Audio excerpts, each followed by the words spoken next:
Hi my dear students, मैं आपका Ravi sir. मेरे प्यारे बच्चों, आज देखिए जो हम आपको कल 12th की बायोलॉजी का क्लास प्रोवाइड किए थे, तो आज उसी सीरियल के नीचे हम आया करते हैं। आज आपको क्लास 11th की बायोलॉजी का जो अगला लेक्चर है हम आज आपको प्रोवाइड करने चल रहे हैं। भैया सबसे बड़ी चीज ये ध्यान दीजिएगा कि जो 11th की बायोलॉजी है और 9th की बायोलॉजी है, मैं आपको बता दे रहा हूं कि अगर आपको मैं 11th की बायोलॉजी का कोई लेक्चर पढ़ा रहा हूं तो आप जान लीजिए 9th के क्लास के बच्चे भी उस चीज को पढ़ सकते हैं। इसीलिए मैं बता रहा हूं, बायोलॉजी तो वैसे भी आप पढ़ सकते हैं हर चीज पे। तो आज आपको हम बायोलॉजी की कुछ ऐसी परिभाषाएं बताने जा रहे हैं जिसको बायोलॉजी का ABCD कहा जाता है। इन सभी परिभाषाओं के बारे में आप जान लीजिए, अगर आपको मालूम रहता है तभी आपको सही तरीके से, विधिवत तरीके से जानकारी होती है। तो आज हम आपको जीव विज्ञान से संबंधित, यहां पे देखिए एक प्यारी सी हेडिंग लगा रहे हैं भैया, जीव विज्ञान से संबंधित या रिलेटिव कुछ महत्वपूर्ण परिभाषाएं, ये चीज आप लोग ध्यान दीजिएगा। जीव विज्ञान से संबंधित कुछ महत्वपूर्ण आपको क्या बता रहे हैं, परिभाषाओं के बारे में बता रहे हैं। तो जो जीव विज्ञान से संबंधित कुछ महत्वपूर्ण परिभाषाएं हैं, अगर आप इन सभी डिफिनेशन को, अब इसमें देखिए कुछ बॉटनी की भी परिभाषाएं आएंगी और कुछ आपकी जंतु विज्ञान की भी परिभाषाएं आएंगी, और जिसके कारण ही आप लोगों को क्या होगा, विधिवत तरीके से जानकारी होगी। जैसे अभी आपको मैंने जब केमिस्ट्री पढ़ा था उसमें जितने भी फार्मूले थे मैंने एक स्थान पे आपको बता दिया कि आप जितने भी फार्मूले सब आप उन्हें याद किए रहेंगे तो आपको कहीं पे भी किसी भी चैप्टर में, केमिस्ट्री है तो फार्मूला है, जैसे मैथमेटिक्स होता है तो उसमें विदाउट फार्मूले के आप कुछ नहीं कर सकते हो, तो वैसे ही बायोलॉजी होता है, उसमें कुछ आपको डिफिनेशन मालूम होना चाहिए, कुछ डिस्कवरी मालूम होनी चाहिए, और उसके साथ साथ फिर कुछ आपको जो वर्गीकरण होते हैं वो सब सिस्टम मालूम होना चाहिए। ये सब चीजें अगर आपको मालूम है तो तभी तो आप जान लीजिए जीव विज्ञान के सही स्टूडेंट माने जाते हो। तो सबसे पहले एकदम छोटी छोटी परिभाषाओं को लेकर के चलते हैं, एकदम हम जीरो से हीरो बनाने का प्रयास करेंगे। सबसे पहली हम बात करेंगे एक कोशिकीय जीव। एक कोशिकीय जीव बहुत पूछा जाता है आपसे, इस चीज को आप लोग ध्यान दीजिएगा। एक कोशिकीय, अब हम एक कोशिकीय पढ़ेंगे तो इसी का जस्ट उल्टा क्या पढ़ेंगे, बहुकोशिकीय क्या होता है। ये हमारी जो डिफिनेशन है, ये परिभाषाएं जो है, अगर आप 9th के स्टूडेंट है तब भी पढ़ सकते हो, 10th के हो तब भी पढ़ सकते हो, 11th के, 12th के, हर बच्चों के लिए ये क्लासेस आपके लिए इंपॉर्टेंट है, जान लीजिए। तो सबसे पहली चीज कह रहा है एक कोशिकीय। सब लोगों को मालूम है कोशिका जो होती है वो किसी भी जीवधारी के जीवन की संरचनात्मक एवं क्रियात्मक क्या होती है, इकाई होती है। और कोशिकाओं से ऊतक बनता है, ऊतक से अंग बनता है, अंग से अंगतंत्र बनता है, और अंगतंत्र से शरीर बन जाता है। तो एक कोशिकीय जीव का मतलब होता है कि कुछ ऐसे जीवधारी हुआ करते हैं कि जिनके जीवन की समस्त जैविक क्रियाएं वह केवल एक ही कोशिका में संपन्न होती है। तो ऐसे जीवधारी को क्या कहते हैं, एक कोशिकीय जीवधारी कहते हैं। ये बात आप एकदम दिमाग में रखें। कुछ लोग एकदम सीधा सीधा कहते हैं एक कोशिकीय जीव, ऐसे जीवधारी जिनके शरीर का निर्माण केवल एक कोशिका से होता है, उसे हम एक कोशिकीय जीव कहते हैं। और ऐसे जीवधारी जिनके शरीर का निर्माण एक से अधिक कोशिकाओं से होता है उसे बहुकोशिकीय जीवधारी कहते हैं। ये भी आपका क्या हुआ करता है, क्वेश्चन हुआ करता है। तो इसके अकॉर्डिंग अगर आपको डिफिनेशन बताना है, लेकिन आप जिस लेवल पे हो उस लेवल पे एकदम सीधा सीधा सा डिफिनेशन अगर बताई जाती है तो ऐसे जीवधारी जिनके जीवन की समस्त जैविक क्रियाएं केवल एक ही कोशिका में संपन्न होती हैं उन्हें हम एक कोशिकीय जीवधारी कहा किया करते हैं। ये बात दिमाग में रख लीजिएगा। तो यहां पे मैं इसकी डिफिनेशन लिख रहा हूं, आप समझेंगे। ऐसे जीवधारी, अब आप लोग जीवधारी तो आप लोग जानते ही होंगे, 11th लेवल पे हो। ऐसे जीवधारी जिनके जीवन की समस्त जैविक क्रियाएं, जीवन की समस्त जैविक क्रियाएं, ये बात दिमाग में रखिएगा, जिनके जीवन की समस्त जैविक क्रियाएं, ऐसे जीवधारी जिनके जीवन की समस्त जैविक क्रियाएं। अब जैविक क्रिया का मतलब क्या होता है, सबसे बढ़िया श्वसन, पाचन, उत्सर्जन, ये सब जैविक क्रिया है। मैंने ऑलरेडी बता रखा है जब सजीव क्या होता है, जीवन किसे कहते हैं, सजीवों के लक्षण क्या होते हैं, इन सब के जब बारे में मैंने बताया था तो वहां पे इस चीज की चर्चा किया था की जैविक क्रियाएं किसे कहते हैं, बायोटिक प्रोसेस क्या होता है। तो ऐसे जीवधारी जिनके जीवन की समस्त जैविक क्रियाएं श्वसन पाचन एक ही कोशिका में, अब आप ध्यान देंगे क्या होता है, एक ही कोशिका में संपन्न होती है। एक ही कोशिका में क्या होती है भैया, संपन्न होती है। ये आप ध्यान दीजिएगा, मतलब इनका जो शरीर होता है वो कोशिकीय स्तर का होता है और इसमें एक ही कोशिका में ही जो होती है लगभग सारी जैविक क्रियाएं क्या होती हैं, संपन्न होती हैं। तो ऐसे जीवधारी जिनके जीवन की समस्त जैविक क्रियाएं एक ही कोशिका में संपन्न होती हैं, उसे हम लोग क्या कहा करते हैं भैया, एक कोशिकीय जीव कहते हैं। उन्हें हम क्या कहा किया करते हैं, एक कोशिकीय जीव कहते हैं। अब आप ध्यान दीजिएगा, अब एक कोश के जो जीव होते हैं आपको इसमें हम बता रहे हैं, जैसे अगर आपसे कोई कहे किसी एक कोश की जीवधारी का नाम बताइए, तो सबसे बढ़िया हुआ करता है आपका अमीबा प्रोटियस। अब ये अमीबा प्रोटियस इसका पूरा नाम है, अब आप लोग जान लीजिएगा। अमीबा होता है लेकिन अमीबा प्रोटियस इसका पूरा नाम है। अब अमीबा प्रोटियस ये आप लोग जब अभी आपको हम बताएंगे नॉमेनक्लेचर सिस्टम, तो जिसमें एक द्विनाम पद्धति है, जिसमें उसमें ये बताया गया कि किसी भी जीवधारी के दो नाम होते हैं। पहला नाम उसके वंश का होता है, दूसरा नाम उसके जाति का होता है। जैसे होमो सैपियंस, तो होमो वंश है, सैपियंस क्या है, जाति है, मनुष्य का वैज्ञानिक नाम होता है, आपको मालूम होना चाहिए। तो अमीबा एक आपका क्या हुआ करता है, एक कोश की जीव है। ऐसे ही होता है आपका यूग्लिना विरिडिस, क्या हुआ करता है आपका यूग्लिना विरिडिस। यूग्लिना जो विरिडिस है, अब आपको ये बता दें वैज्ञानिक नाम हमेशा तिरछे अक्षर में लिखा जाता है। जैसे अभी लिखा गया है, तिरछे अक्षर में ना लिख पाते हैं तो हाथ से नीचे यहाँ पे लाइन खींच देते हैं, अंडरलाइन, तब पता लग जाता है कि जूलॉजिकल नेम है या फोनेटिकल नेम है। तो ये सब जंतु हैं, अमीबा हुआ, यूग्लिना हुआ, एक होता है आपका पैरामीशियम, पैरामीशियम कॉर्डेटम। पैरामीशियम आप लोग स्लीपर जंतु भी इसको कहा किया करते हैं। तो पैरामीशियम कॉर्डेटम जो हुआ करता है, ये भी आपका कैसा जंतु है, एक कोशिकीय जंतु है। तो ये सब जंतु हो गए। अगर हम पौधे की बात करते हैं तो एक शैवाल होता है जिसका नाम होता है क्लोरेला। क्लोरेला नामक जो शैवाल होता है ये भी किसके अंतर्गत आता है, एक कोशिकीय अंतर के अंतर्गत आता है। क्लेमाइडोमोनास जो होता है उसे भी हम एक कोशिकीय कहते हैं। तो ये सब क्या होते हैं आदि। तो आई होप आपको ये डिफिनेशन क्लियर हो गई होगी। आप पहले अगर बायोलॉजी के अच्छे स्टूडेंट्स बनना चाहते हैं तो पहले आप, जैसे कहा नहीं जाता है कि बेस जिसका मजबूत है, अगर जिसकी बेसिक न्यू जिसकी अच्छी है जान लीजिएगा, तो उसके नॉलेज में कमियां कभी भी नहीं रहेंगी। इसीलिए हमारा भी ये टारगेट होता है कि पहले आपके बेस को मजबूत किया जाए। नहीं भी हम कहेंगे ये एक कोशिकीय होते हैं, तो आप यही नहीं जानते हो कि ये कोशिकीय किसे कहते हैं, तो आप फिर आगे क्या जानोगे। तो इसीलिए पहले जो छोटे छोटी डिफिनेशन है जो आप कहीं ना कहीं पढ़े हो, ऐसा नहीं कि आप पढ़े नहीं हो, लेकिन हमें फिर से याद दिलाना। अब आपको बहुत, आप इसको बहुत आसानी से पढ़ सकते हो। अब दूसरी परिभाषा, अब जैसे आपसे कोई कहेगा एक कोश की जीवधारी किसे कहते हैं, तो ऐसे जीवधारी जिनके जीवन की समस्त जैविक क्रियाएं श्वसन पाचन एक ही कोशिका में क्या होती है, संपन्न होती है, उसे एक कोश के जीव कहते हैं। जैसे अमीबा प्रोटियस हो गया, यूग्लिना विरिडिस हो गया, ये सब प्रोटोजोआ संघ है। अभी क्या होता है ये सब चीजें बताई जाती हैं। ये पैरामीशियम कॉर्डेटम ये भी प्रोटोजोआ संघ का है। और ये क्लोरेला शैवाल है, एल्गी जब पढ़ाया जाता है शैवालों के बारे में क्या होते हैं शैवाल, ये सब चीजें पढ़ाई जाती है, तो वहां पे इस चीज को बताया जाता है। आई होप पहली डिफिनेशन आपको क्या हो गई होगी, क्लियर हो गई होगी। ऐसे मैंने लिखा ना जीव विज्ञान से संबंधित कुछ महत्वपूर्ण परिभाषाएं। अब कुछ हम आपको परिभाषाएं बता रहे हैं, उन्हीं के बारे में अब आपको यहाँ बता रहे हैं। अब जो दूसरी हमारी डिफिनेशन है भैया, जो दूसरी डिफिनेशन होगी बहुकोशिकीय जीव। अब जो ये डिफिनेशन है बहुकोशिकीय जीव, बहुकोशिकीय जीव का मतलब होगा multi cellular organism, multi cellular organism, और इसको हम लोग कहते हैं यूनिसेलुलर ऑर्गेनिज्म। तो बहुकोशिकीय, बहु माने बहुत और कोशिकीय मतलब कोशिका। जैसे एक माने एक थी, कोशिका मतलब कोशिका, कोशिकीय मतलब कोशिका।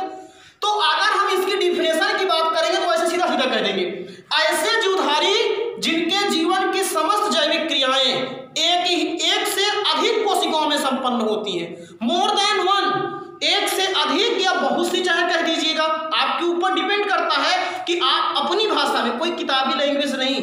जब आप कोई चीज विधिवत तरीके से समझ जाते हो उसमें कोई किताबी लैंग्वेज नहीं चलती है, आप विधिवत तरीके से खुद बता सकते हो।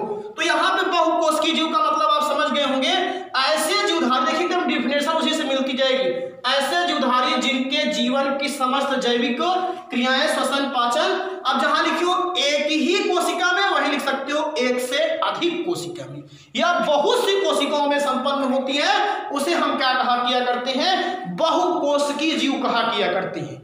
ये बात आप लोग दिमाग में रख लीजिएगा, उसे हम क्या कहा किया करते हैं, बहुकोशिकीय जीवधारी कहा किया करते हैं। तो यहाँ पे अब आप आगे क्या लिख सकते हो, ऐसे जीवधारी, ध्यान देंगे, जिनके जीवन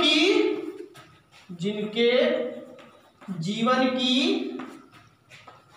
समस्त जैविक क्रियाएं, जिनके जीवन की समस्त जैविक क्रियाएं एक से अधिक, जिनके जीवन की समस्त जैविक क्रियाएं एक से अधिक या कह सकते हो बहुत सी, ये ध्यान दीजिएगा, ऐसे जीवधारी जिनके जीवन की समस्त जैविक क्रियाएं एक से अधिक या बहुत सी कोशिकाओं में, अब आप याद रखिएगा, कोशिकाओं में क्या होती हैं, संपन्न होती हैं, कोशिकाओं में क्या होती हैं भैया, संपन्न होती हैं। अब जैविक क्रिया तो आपको एक बार लिख ही दिया था, आप समझ सकते हो खुद, एक से अधिक जैविक या जो क्रियाएं होती है एक से अधिक कोशिकाओं में संपन्न होती हैं। बहुकोशिकीय, आप लोग ध्यान देंगे क्या है ये भैया, बहुकोशिकीय जीवधारी या जीवधारी चाहे वो कह लीजिएगा, कहलाते हैं। डिफिनेशन अगर आप एक तुलनात्मक तरीके से पढ़ते हो, तुलनात्मक स्टडी करके, तब आपकी डिफिनेशन और अच्छी आपकी बन जाएगी या करती है। अगर आप कोई भी डिफिनेशन पढ़िए और उस डिफिनेशन को एक विधिवत तरीके से अच्छे तरीके से लिखिए, तो तुलनात्मक अध्ययन के तौर पे पढ़िए, तब आपको क्या हो जाए किया करता है, एकदम विधिवत समझ में आ जाता है। अब जैसे इसमें एग्जाम्पल अगर आप कहोगे, तब एग्जाम्पल में तो बहुकोशिकीय के अंतर्गत मनुष्य ही है, ये जान लीजिएगा बहुकोशिकीय है, आपका कुत्ता है, बिल्ली है, केचुआ है, ये सब कैसे जीवधारी होते हैं, बहुकोशिकीय है। पेड़ पौधों में आप कह सकते हो आम है, नीम है, बरगद है, ये सब आपके क्या होते हैं, बहुकोशिकीय जीवधारी होते हैं। तो आई होप ये दोनों डिफिनेशन तो आप लोगों को एकदम अब क्लियर हो गई होगी कि एक कोशिकीय जीव किसे कहते हैं, और फिर अगला क्या हुआ करता है, बहुकोशिकीय जीव किसे कहते हैं। बात समझ में आ गई। ऐसे जीवधारी जिनके जीवन की समस्त जैविक क्रियाएं एक ही कोशिका में संपन्न होती हैं, उसे एक कोशिकीय जीवधारी कहते हैं। और ऐसे जीवधारी जिनके जीवन की समस्त जैविक क्रियाएं एक से अधिक कोशिका में संपन्न होती हैं, उसे हम लोग क्या कहते हैं, बहुकोशिकीय जीवधारी कहते हैं। ये जरूर याद रखिएगा कि क्लोरेला जो शैवाल होता है वह किसके अंतर्गत आता है, एक कोशिकीय जीवधारी के अंतर्गत आता है। अब चलिए हम तीसरी डिफिनेशन की बात करेंगे। तो आप इसको, जो आपकी कॉपी है 11th की नोट्स है, उस नोट्स में इसे लिखेंगे आप लोग बढ़िया तरीके से। ये चीज आप लोग ध्यान दीजिएगा, जहां से हमने पढ़ाया इसके पहले वाला लेक्चर, उसी के ही आगे वाले लेक्चर्स में इसको आप लोग इंक्लूड करके जितनी भी डिफिनेशन है सब लिखे रहेंगे। और नहीं तो जब आपका टेस्ट लेंगे ना, तो आप जब टेस्ट नहीं लेंगे, तो अगर आप टेस्ट सीरीज ज्वाइन कर रहे हो तो वहां से आपको इन सब चीजों की जानकारी होनी चाहिए। आइए अब दूसरी बात करते हैं। दूसरी चीज ध्यान दीजिएगा, तीसरी डिफिनेशन, एक होता है अकशेरुकी और एक होता है कशेरुकी। तो इसको हम पहले आपको बताते हैं क्या, अकशेरुकी। अकशेरुकी मतलब नॉन कॉर्डेट, और कशेरुकी मतलब क्या होता है, कॉर्डेट्स। तो आपको एक चीज बता रहे हैं, ध्यान दीजिएगा, कशेरुकी और अकशेरुकी जीवधारियों में अगर अंतर की बात करते हो, तो आ मतलब होता है अनुपस्थित, और कशेरुकी मतलब होता है कशेरुक दंड या मेरुरज्जु।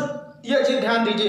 जैसा कि आप जानते हो कि आपके शरीर में पीठ में देखते हो आप लोग, यहाँ पर एक यहाँ से हेड से लगी हुई एक हड्डी है जो आपके शरीर का पूरा बैलेंस बनाने का काम कर रही है, जिसको हम लोग रीढ़ की हड्डी कहते हैं या कशेरुक दंड कहा किया करते हैं। तो ये जो अगर जिन जीवधारियों में है, तो उसी को हम लोग क्या कहते हैं, कशेरुकी कहते हैं। और जिनमें क्या होता है कि अगर रीढ़ की या कशेरुक दंड अनुपस्थित है तो उसी को हम लोग अकशेरुकी कहते हैं। लेकिन आपको हम बता दे रहे हैं कि कुछ ऐसे भी जुधारी देखने को मिलते हैं कि जिनके जीवन की किसी अवस्था में क्या होती है, रीढ़ की हड्डी पाई जाती है। जैसे होता है हार्डमानिया, हार्डमानिया जो हुआ करता है उसकी भ्रूण अवस्था में क्या होता है या लार्वा अवस्था में वहां रीढ़ की हड्डी पाई जाती है, लेकिन जब वो मैच्योर स्टेज पे जाता है वयस्क अवस्था पे तो रीढ़ की हड्डी गायब हो जाती है।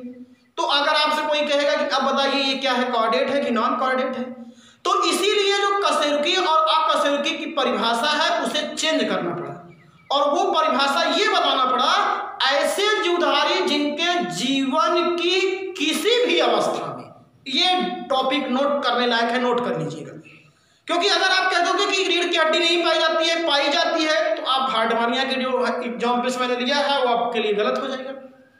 तो इसीलिए मैं बता रहा हूं अगर आपसे कोई अकशेरुकी या नॉन कॉर्डेट कहेगा तो ऐसे जीवधारी जिनके जीवन की किसी भी अवस्था में कशेरुक दंड या रीढ़ की हड्डी नहीं पाई जाती है उसे हम अकशेरुकी कहते हैं। बाद में तो जब आप डिटेल पढ़ोगे तो कशेरुकी और अकशेरुकी जंतुओं में अंतर भी बताया जाता है, लेकिन यहाँ पे जो मैं बता रहा हूँ इस चीज को आप ध्यान दीजिएगा। ऐसे जीवधारी जिनके जीवन की किसी भी अवस्था में रीढ़ की हड्डी नहीं पाई जाती है या कशेरुक दंड नहीं पाई जाती है उसी को ही हम लोग क्या कहा किया करते हैं, अकशेरुकी कहा किया करते हैं। तो ये बात आप लोग ध्यान दीजिए, इसकी बात हम पहले बता रहे हैं, यहां से ध्यान दीजिए। तो आपको लिख रहे हैं ऐसे जीवधारी जिनके जीवन की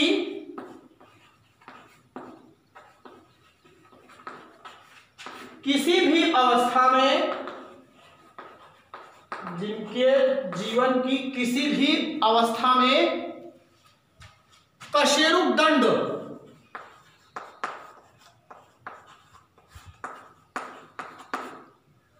नहीं पाई जाती है या अनुपस्थित होती है,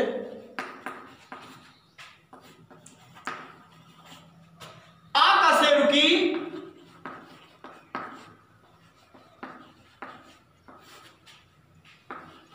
जीव कहलाते हैं।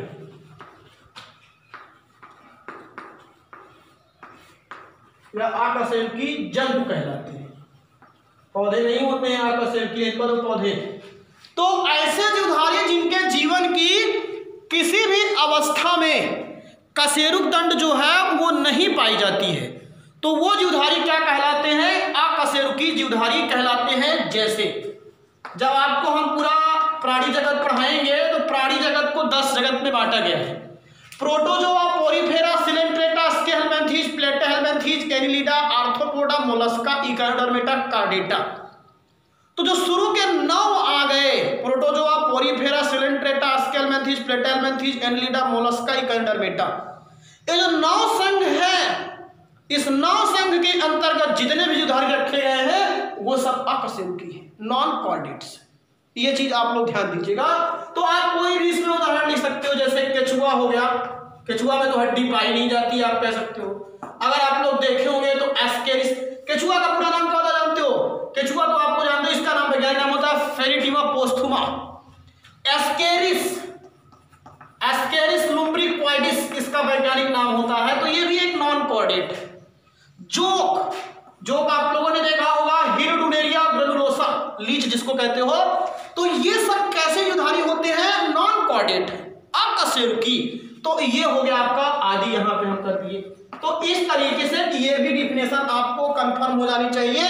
ऐसे जीवधारी जिनके जीवन की किसी भी अवस्था में कशेरुक दंड नहीं पाई जाती है उन्हें हम क्या कहा करते हैं, अकशेरुकी जंतु कहते हैं या अकशेरुकी जीवधारी कहलाते हैं। जैसे आपका क्या हो गया भैया, केचुआ, केचुआ अकशेरुकी है, एस्केरिस अकशेरुकी है, जोंक अकशेरुकी है। जोंक से संबंधित बहुत इंपॉर्टेंट एक बात है कि जोंक की लार में क्या हुआ करता है, एक बहुत ही उत्तेजक ऑर्गेनिक पदार्थ, रासायनिक पदार्थ बना, इसका नाम हिरुडिन होता है।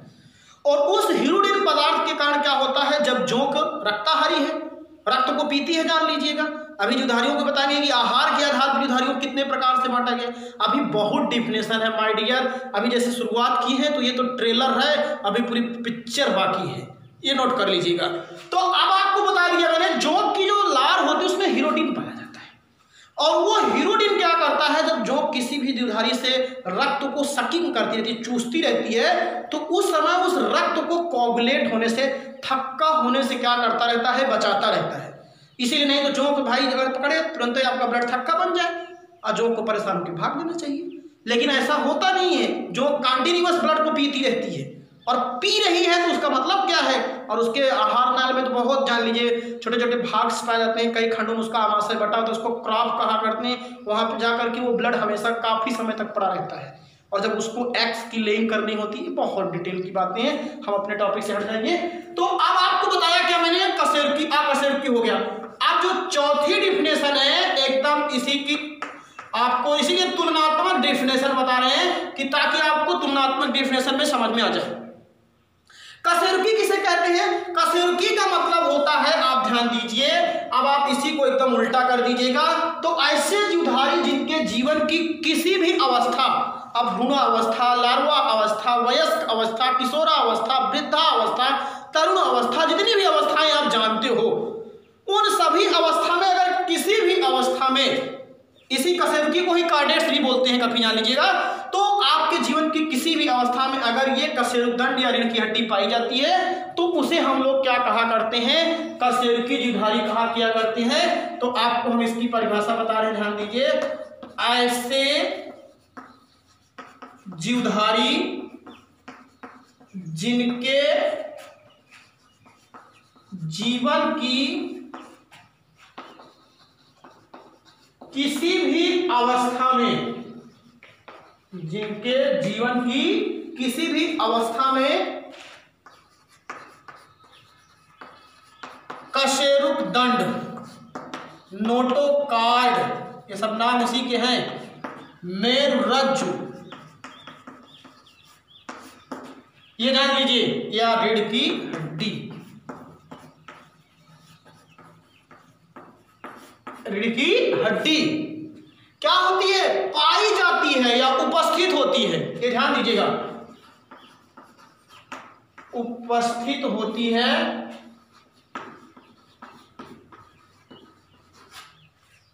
उसे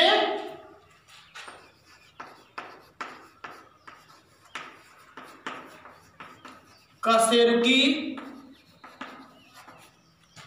जंतु कहते हैं। ये होगी ऐसे जीवधारी जिनके जीवन की किसी भी अवस्था में क्या होती है, कशेरुकदंड या नोटोकार्ड या मेरुरज्जु या रीढ़ की हड्डी क्या होती है, उपस्थित होती है, कशेरुकी जंतु क्या है, कहलाते हैं। डिफिनेशन को पहले समझिएगा बस। जैसे अब मैं इसमें उदाहरण उसको लेके चला आ रहा हूं, वो है हार्ड मानिया, लार्वा अवस्था में पाया जाता है, इसलिए ये भी इसके अंतर्गत है। इसके बाद तो फिर मेढक, कशेरुकी जीवधारी है, मेढक में भी रीढ़ की हड्डी पाई जाती है। पक्षी, जितने भी प्रकार के आप पक्षियों का नाम जानते हो सब कशेरुकी जीवधारी है। मनुष्य तो आप उसके अंतर्गत है ही, तो ये मनुष्य की बात होगी, ये बात आप दिमाग में रख लीजिए। तो एक छोटी सी डिफिनेशन ये भी आपके लिए थी, कशेरुकी, और कौन सी थी, अकशेरुकी। अब आगे चलते हैं, ध्यान दीजिए, ये सब छोटी छोटी डिफिनेशन है, लेकिन आपके लिए, आपको तो जान लीजिए एकदम बेसिक चीज आपकी मजबूत करेगी। कशेरुकी हो गया, एक कोशिकी हो गया, बहुकोशिकी हो गया, और अब हम आपको बताते हैं अंडयुज और फिर क्या होता है, जरायुज की बात करते हैं। परिभाषा ये भी आपके लिए इंपॉर्टेंट है, जान लीजिए। ये परिभाषा क्या है, अंडयुज। सबसे पहले हम पढ़ेंगे किसके बारे में, अंडयुज के बारे में जानने का प्रयास करेंगे। ये देखिए, ये 4-5वीं डिफिनेशन, अंडयुज, ये ध्यान दीजिए, ओविपेरस के नाम से जाना करते हैं इसको। अब ऐसे आप लोग देखते होंगे कि कुछ ऐसे जीवधारी हुआ करते हैं जो अंडे द्वारा क्या करते हैं, बच्चों को जन्म देते हैं, और कुछ ऐसे जीवधारी होते हैं जो बच्चों को जन्म दिया करते हैं। तो इन्हीं दोनों में ही आपको बता रहा हूं कि अंडयुज का मतलब होता है ऐसे जीवधारी जो अंडे द्वारा बच्चे को जन्म देते हैं या जो अंडे देते हैं बस। और जब अंडे दिया करते हैं तो उसी अंडे के ही अंदर क्या होता है, बच्चे का रहता है, और फिर बाद में उसका डेवलपमेंट हो जाता है। तो ऐसे दुधारी जो अंडे देते हैं उन्हें हम अंड्यूज कहते हैं। और अंड्यूज के अंतर्गत तो सबसे बड़े उदाहरण जितने पक्षी हैं। और अंड्यूज की एक बहुत बड़ी पहचान होती है, आपको बता दें, ध्यान दीजिएगा कि इनमें जो बाह्य कण पल्लव होता है, जिसको बाह्य कण पल्लव या हम लोग पिन्ना कहा करते हैं, ये बाह्य कण पल्लव या पिन्ना क्या होता है, अनुपस्थित होता है। जो ये निकला हुआ रहता है बाहर, अब आप जितने पक्षी देखते हो सबके बाहर नहीं है, ये पहचान है कि ये अंडे देने वाले हैं। मेढक होता है, निकला का कान, नहीं तो जाइए उसके कान में कुछ गाना गा के आइए कभी, वो भी अंड्यूज है। सांप की कुछ प्रजातियां होती हैं जो जरायुज होती हैं, लेकिन ज्यादा कर केसेस में सब अंड्यूज होते हैं। मछलियां अंड्यूज होती हैं। तो ऐसे दुधारी जो अंडे देते हैं उन्हें हम अंड्यूज कहते हैं, और ऐसे दुधारी जो बच्चों को जन्म देते हैं उसको जरायुज कहते हैं। जरायुज मतलब ये होता है कि इनमें बच्चों का विकास हुआ करता है, इसलिए उनको हम लोग वहां पर रखे हैं। तो ये चीज आप लोग भी इसको क्या करिएगा, जानने का प्रयास कीजिएगा। तो यहां पे हम बता रहे हैं, ध्यान दीजिएगा, ऐसे जीवधारी जो अंडे देते हैं या अंडे द्वारा फिर बच्चों को जन्म देते हैं, अंडे देते हैं, उन्हें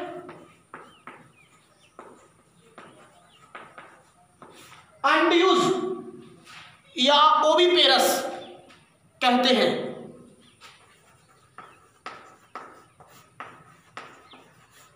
जैसे पक्षी, अब देखे सुने ही होंगे, शुतुरमुर्ग का जो अंडा होता है वो सबसे बड़ी कोशिका के अंतर्गत आता है। तो पक्षी हो गए। आपका मेढक होता है, ये भी पानी में ही अंडे दिया करता है। और इसके बाद पक्षी हो गया, मेढक हो गया, और इसके बाद जैसे मछलियां हैं, मछली जितनी भी प्रकार की आपको मछलियों का नाम जानते हो, चाहे रोहू मछली हो, चाहे आपकी हिप्पोकैम्पस हो, जितने भी आप मछलियों का नाम जानते हो, वो सब किसके अंतर्गत आया किया करती हैं, वो सब आपके अंड्यूज के अंतर्गत आती हैं। अब अगली चीज मछली आदि, ये चलिए हो गया। अब छठी डिफिनेशन की बात कर रहे हैं, इसी का उल्टा, जरायुज। जरायुजता या जरायुज क्या होता है, जरायुज का मतलब होता है कि ऐसे जीवधारी जो बच्चों को जन्म देते हैं। आप लोगों ने देखा होगा, कुत्ता होता है, कुत्ता अंडा नहीं देता है, उसके बच्चे जन्म देते हैं। बड़ी सी हाथी होती है, वो बच्चों को जन्म देती है। तो ऐसे जीवधारी जो बच्चों को जन्म दिया करती है उसे हम लोग क्या कह देते हैं भैया, जरायुज कहा किया करते हैं। तो इसके अगर हम डिफिनेशन की बात करेंगे तो आप ऐसे डिफिनेशन की बात कीजिए, ऐसे जीवधारी जो बच्चों को जन्म देते हैं,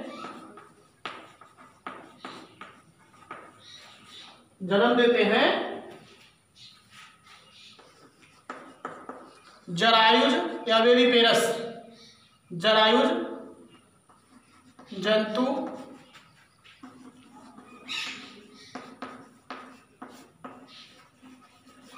कहलाते हैं। ये परिभाषा हो गई। ऐसे जुधारी जो किसको जन्म दिया करते हैं, बच्चों को जन्म दिया करते हैं, उन्हें हम लोग क्या कहा किया करते हैं, जरायुज कहा किया करते हैं। जैसे आपको जान करके हैरानी होगी कि चमगादड़ बच्चों को जन्म दिया करता है और एक स्तनधारी है। ये क्वेश्चन जब स्तनधारी और पक्षी वर्ग पढ़ाया जाता है तो वहां बता जाता है चमगादड़ बच्चों को जन्म देता है। उसके बाद कुत्ता, ये सब जरायुज जुधारी है। बिल्ली, ये सब जरायुज है, जान लीजिएगा। और मनुष्य भी उसी श्रेणी में है, मनुष्य भी बच्चों को जन्म दिया करता है।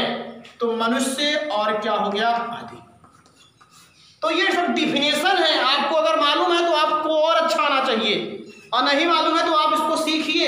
ये सब डिफिनेशन ऐसे जबान पे होनी चाहिए, तरह तरह आनी चाहिए आपको, अगर अच्छा तरीके से पढ़ रहे हैं तब।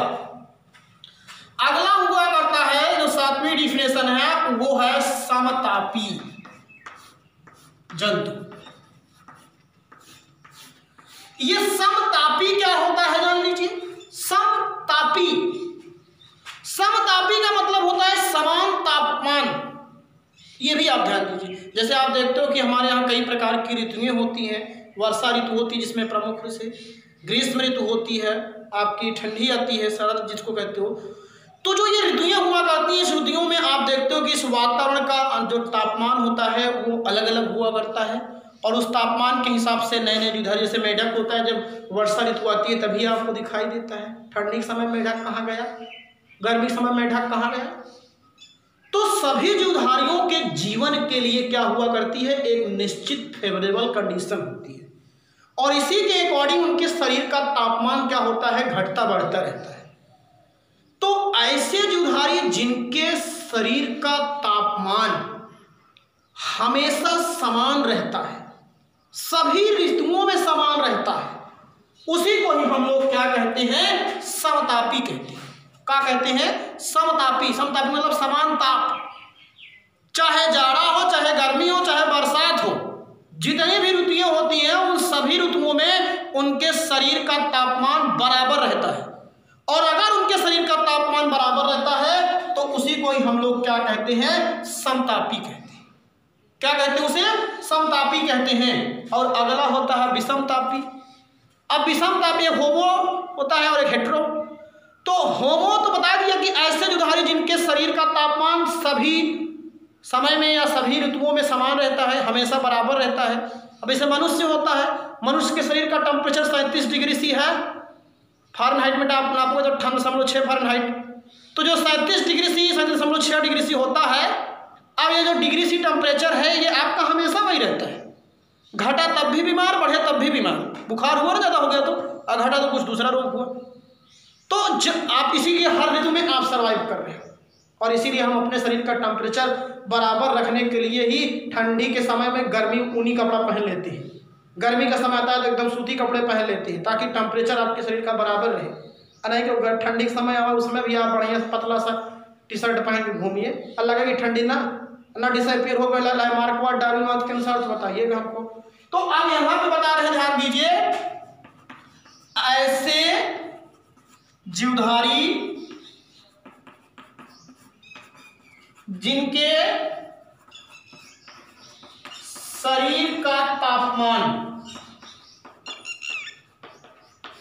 सदैव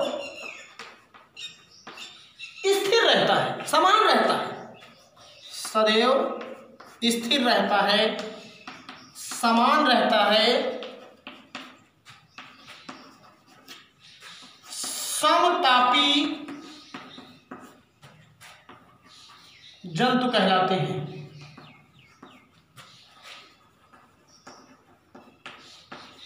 समतापी जंतु कहलाते हैं, ये परिभाषा हो गई।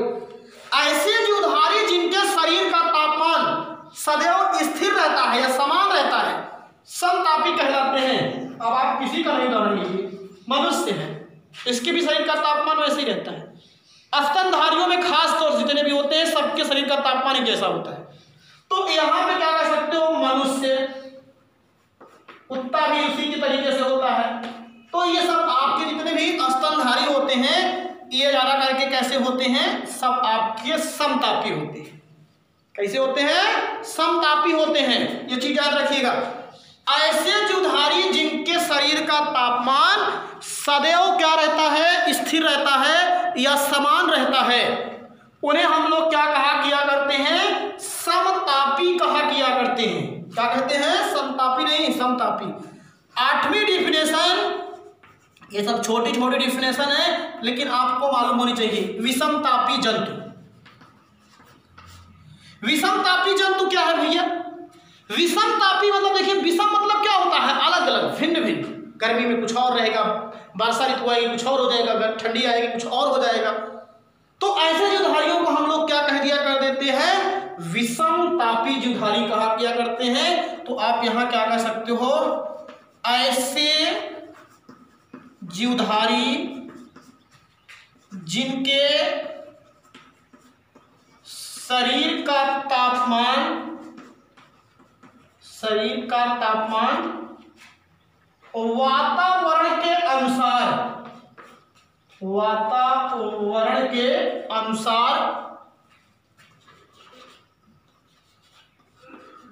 वातावरण के अनुसार बदलता रहता है। ऐसे जीवधारी जिनके शरीर का तापमान जो होता है वो वातावरण के अनुसार क्या होता रहता है, बदलता रहता है। विषमतापी जंतु कहलाते हैं। विषमतापी जंतु कहलाते हैं। जैसे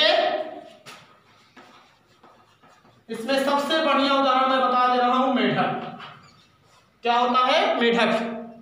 ये जो मेढक होता है उभयचर, खास तौर से जान लीजिए। तो ये मेढक जो होता है वो किसके अंतर्गत आता है, विषमतापी के अंतर्गत आता है। तो ये परिभाषाएं आपके लिए बड़ी इंपॉर्टेंट हैं, आती हैं तब भी ठीक ठाक है। आप बढ़िया तरीके से इसका रिवीजन कीजिए और नोट्स में लिखे रहेंगे तो आप लोगों के लिए बेनिफिट ही रहेगा। आने वाले समय में आपको अच्छा स्कोर करने में मदद आएगा, नहीं तो आप जानते रहेंगे कि कैसे ही होता है। सब परिभाषाएं आप पढ़े हो कहीं ना कहीं, लेकिन हमारा भी एक कर्तव्य है कि इन सब परिभाषाओं को आप जानते रहेंगे, तब आपके लिए बहुत अच्छा है।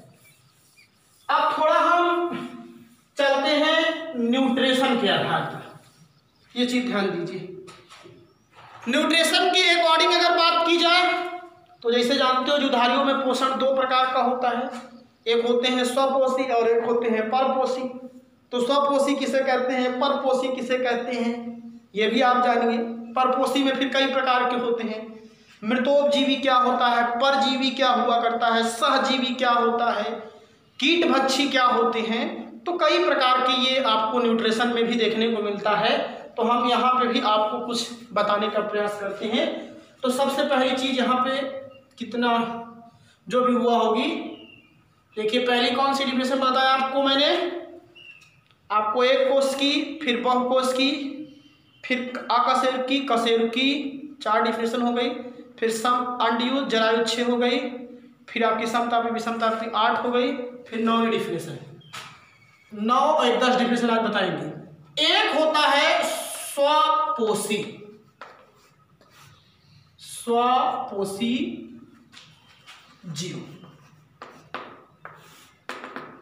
ये क्वेश्चन ऑटोट्रोपस, स्वपोषी या ऑटोट्रोपस का मतलब हो, स्व मतलब होता है स्वयं और पोषी मतलब होता है पोषण, और पोषण किससे होता है, भोजन से। ये चीज याद रखिएगा, स्व माने स्वयं, पोषी माने पोषण, और पोषण किससे होता है, भोजन से। ऐसे जीवधारी जो अपना भोजन प्रकाश संश्लेषण क्रिया द्वारा स्वयं बना लेते हैं उन्हें हम स्वपोषी कहते हैं। अब सोचते होंगे आप लोग कि मनुष्य भी स्वपोषी है। अरे तुम चावल बना रहे हो, रोटी बना रहे हो, सब्जियां बना रहे हो, किसकी देन है, सब पेड़ पौधों का है। उन्होंने अपने लिए बनाया था, स्टोर रहा मटेरियल के रूप में, तो आपने उनका उपयोग कर रहे हैं। तो आप स्वपोषी नहीं, आप केवल जीव का स्वाद ले रहे हैं। ये भी आप ध्यान दीजिएगा। तो यहाँ पे अगर हम कह दें तो एकदम सीधा सीधा ऐसे जीवधारी जो प्रकाश संश्लेषण क्रिया द्वारा अपना भोजन स्वयं बना सकते हैं, प्रकाश संश्लेषण की क्रिया द्वारा अपना भोजन क्या कर सकते हैं, स्वयं बना सकते हैं। और ये भोजन तब स्वयं बना लेते हैं जब इनमें क्लोरोफिल या पर्णहरिम पाया जाता है, तभी तो ये प्रकाश संश्लेषण की क्रिया कर लेते हैं। ये चीज आप ध्यान दीजिएगा। तो यहाँ पे हम आपको बता रहे हैं, ध्यान दीजिए, ऐसे जीवधारी जो प्रकाश संश्लेषण, ये सब चैप्टर है 11th में केमिस्ट्री बायोलॉजी में, प्रकाश संश्लेषण चैप्टर है, ये चीज ध्यान दीजिएगा। नहीं सोचिए ऐसे कोई बड़ी बात बता, फोटोसिंथेसिस, प्रकाश संश्लेषण क्रिया द्वारा अपना भोजन स्वयं बना लेते हैं, अपना भोजन स्वयं बना लेते हैं।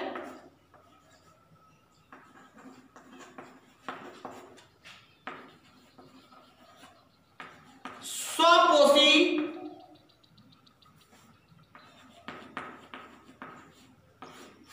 जीव कहलाते हैं।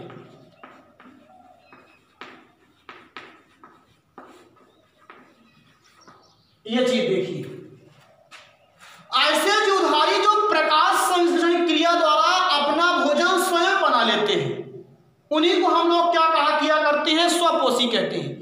और इनमें प्रकाश संश्लेषण की क्रिया तभी हो सकती है जब इनमें क्लोरोफिल पाया जाता है। मनुष्य में हर चीजें पर्याप्त हैं, आप सब कुछ कर सकते हो। प्रकाश की क्रिया कार्बन डाइऑक्साइड भी मिल सकती है, जल भी मिल सकता है, सूर्य का प्रकाश भी मिल सकता है। बस अंतर इतना ही है जंतु कोशिका और पादप कोशिका में कि आपके अंदर क्लोरोफिल नहीं है। और अगर आज वही क्लोरोफिल होता ना तो आज ये सब दुनिया भर की जो बातें देखने को मिली, कहाँ जरूरत है, बारी बैठे बैठाए भोजन मिल रहा है, पौधों को कहिए जाइए तुम भी कहीं कमाइए, खेती कराइए, कहीं नहीं जाएंगे क्यों, उनको तो सब कुछ पर्याप्त है। भोजन ही सबसे बड़ी चीज सवाल है। 3 चीज की आवश्यकता है, रोटी, कपड़ा और मकान मनुष्य की, और उसी के लिए सब लोग परेशान हैं, सर्वाइव कर रहे हैं। तो ये ध्यान दीजिएगा, इनमें पर्णहरिम पाया जाता है। इनमें क्या पाया जाता है भैया? पर्णहरिम, या इसी को इंग्लिश में कहते हैं क्लोरोफिल। पर्णहरिम या क्या पाया जाता है? क्लोरोफिल पाया जाता है। जैसे अब आपको हम एक एग्जाम्पल बता रहे हैं जो है युगलिना। युगलिना एक ऐसा जंतु है जो अपना भोजन स्वयं बना लेता है। इसीलिए आपसे क्वेश्चन पूछा जाता है किसी एक ऐसे जंतु का नाम बताइए जो स्वपोषी हो, तो वो युगलिना है, याद रखिए। क्यों? युगलिना में पर्णहरिम पाया जाता है और वो पर्णहरिम के कारण अपना भोजन स्वयं बना लेता है। तो इसलिए इस चीज को हम यहाँ बहुत नोटिस करके लिख रहे हैं, इसको ध्यान दीजिएगा। युगलिना एक ऐसा जंतु है, क्योंकि प्रोटोजोआ में रखा गया है, एक ऐसा जंतु है जो प्रकाश संश्लेषण क्रिया द्वारा, जो प्रकाश संश्लेषण क्रिया द्वारा अपना भोजन स्वयं बना लेता है। क्रिया द्वारा अपना भोजन स्वयं बना लेता है।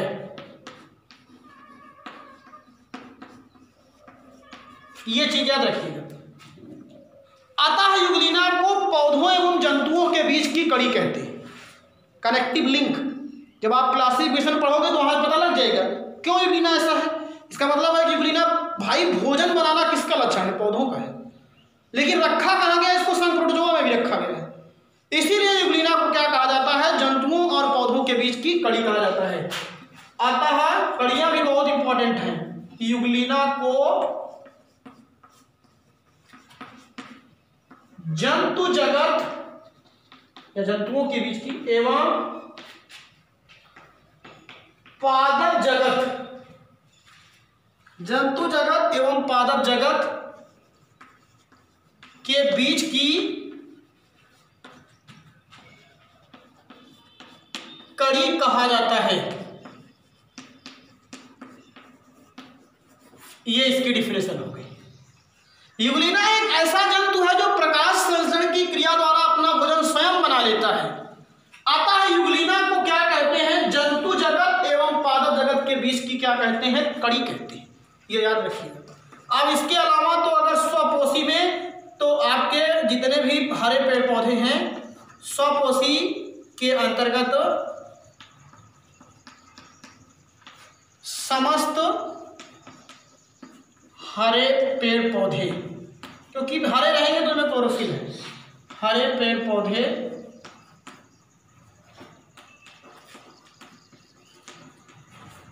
आते हैं।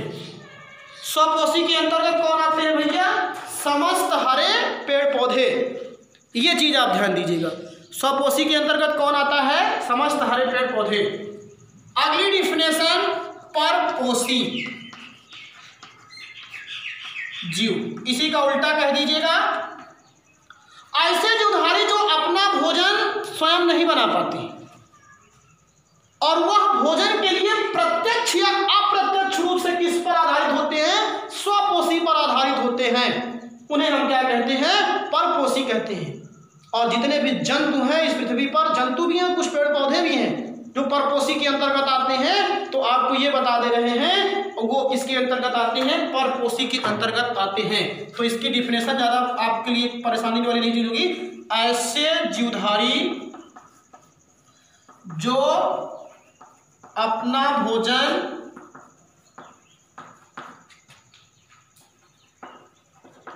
प्रकाश संश्लेषण क्रिया द्वारा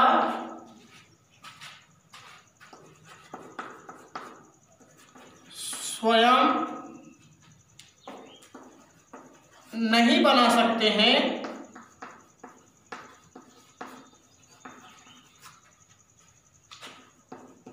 परपोषी जीव कहलाते हैं।